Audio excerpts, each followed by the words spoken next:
కల్తీ మద్యం కేసును మాఫీ చేసే ప్రయత్నాలకు కూటమి ప్రభుత్వం పూనుకుందని ఆరోపించారు వైసీపీ మాజీ మంత్రి పేర్ని నాని.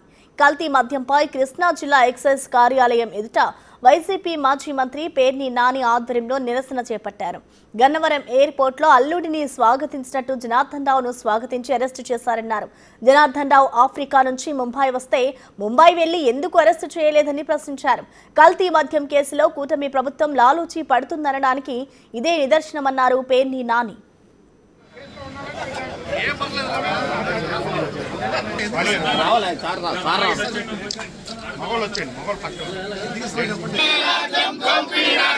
ఇదే మీ రాజ్యం, ఇదే మీ రాజ్యం, ఇదే మీ రాజ్యం, ఇదే మీ రాజ్యం.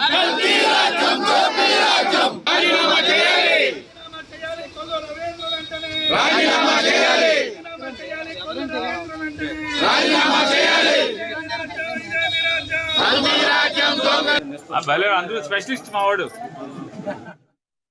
ముందేమో సంపద సృష్టిస్తాం అంటే ఏమన్నా రాష్ట్ర ప్రజలకి రాష్ట్రానికి విపరీతమైనటువంటి ఆస్తుపాస్తులు సంపాదిస్తారేమో, ఆదాయాలు సంపాదిస్తారేమో అని ప్రజలు ఓటేస్తే వీళ్ళు ప్రజల్ని గాలి కొదిలి రాష్ట్రాన్ని గంగలో కలిపి వీళ్ళు మాత్రం ఎవడికాడు సొంతంగా సంపద సృష్టించే పనిలో పడ్డారు.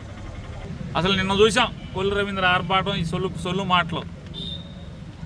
ఇబ్రహీంపట్నంలో ఫ్యాక్టరీని నడిపినటువంటి జనార్దన్ అనే అతను ఆఫ్రికాలో ఉన్నా అంట, ఆఫ్రికా నుంచి బొంబాయి వచ్చా అంట, బొంబాయి నుంచి గన్నవరం వచ్చా అంట, గన్నవరం నుంచి ఎయిర్పోర్ట్ బయట ఆయన మామూలుగా నడుచుకుంటూ వచ్చి మామూలుగా ఎట్టగా మనకెవరన్నా పెళ్ళికో పబ్బానికో వచ్చే చుట్టాలను రిసీవ్ చేసుకుంటాం కదా, ఎదురెళ్ళి ఆ గేట్ బయట వెళ్ళి ఆ రెడ్ రైన్ అని తీసుకెళ్తున్నారు. సిగ్గు శరం దేవుడు అసలు మీకు ఏం పెట్టలేదు అనుకుంటా. అసలు ఏం చేయాలి అంటే నిజంగా దొంగ అంటే మీకు వాడికి లాలూచి లేకపోతే బొంబాయిలో పట్టుకోవాలి కదా, బొంబాయిలో పట్టుకోవాలి.